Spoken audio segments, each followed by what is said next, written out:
Di sebuah negara yang sedang berusaha membangun demokrasi, terdapat sebuah tantangan besar yang harus dihadapi oleh para pembuat kebijakan, yaitu menciptakan politik hukum yang tidak hanya berlandaskan pada kepentingan kelompok tertentu, tetapi juga memperhatikan keadilan sosial bagi seluruh rakyat. Contohnya di sebuah negara fiksi bernama negara adil.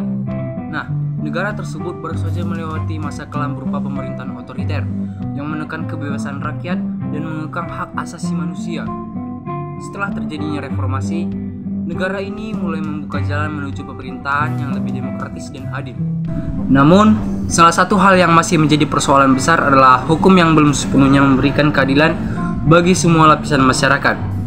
Nah, di tengah proses transisi ini hadir seorang tokoh bernama Dr. Arif, seorang ahli hukum yang berjuang untuk memperkenalkan politik hukum yang berpihak pada kepentingan rakyat kecil.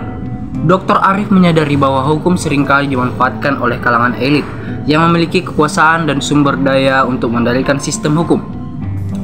Banyak undang-undang yang ada justru lebih melindungi kepentingan mereka yang berada di atas, sementara rakyat miskin dan marginal seringkali terpinggirkan atau tersingkirkan. Nah, Dr. Arif bekerja sama dengan sekelompok aktivis, akademis, dan pengacara untuk merancang kebijakan hukum yang lebih inklusif. Mereka merumuskan gagasan mengenai politik hukum pro rakyat, di mana hukum harus berfungsi sebagai instrumen untuk menciptakan keadilan sosial, memberantas ketimpangan, dan melindungi hak-hak dasar setiap individu, terutama mereka yang selama ini terabaikan. Salah satu langkah awal yang diambil oleh Dr. Arif adalah mendorong pemerintah untuk merevisi undang-undang agraria yang selama ini hanya menguntungkan para pemilik tanah besar. Dia mengusulkan pembagian tanah kepada petani miskin yang selama ini hidup dalam kemiskinan meskipun tanah subur tersedia di sekitar mereka. Tujuannya adalah agar rakyat bisa memiliki akses terhadap sumber daya alam yang seharusnya menjadi milik bersama. Namun, perjuangan ini tidaklah mudah. Banyak pihak yang menentang perubahan tersebut, pengusaha besar dan politisi yang memiliki hubungan erat dengan pemilik tanah.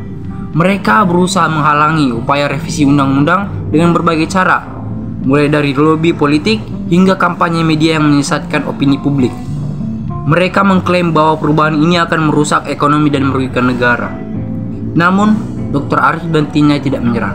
Mereka melakukan pendekatan kepada masyarakat untuk memberikan pemahaman tentang pentingnya perubahan hukum bagi kesejahteraan rakyat banyak.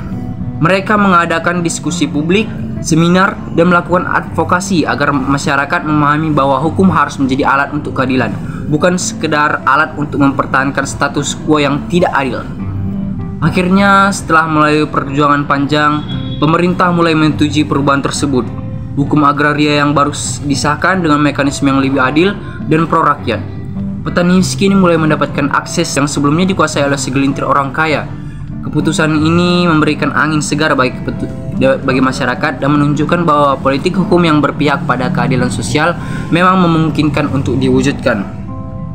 Cerita ini menggambarkan bahwa politik hukum tidak hanya soal kekuasaan dan pembuatan undang-undang, tetapi juga tentang bagaimana hukum bisa menjadi sarana untuk memperjuangkan hak-hak rakyat dan menciptakan kesejahteraan bersama.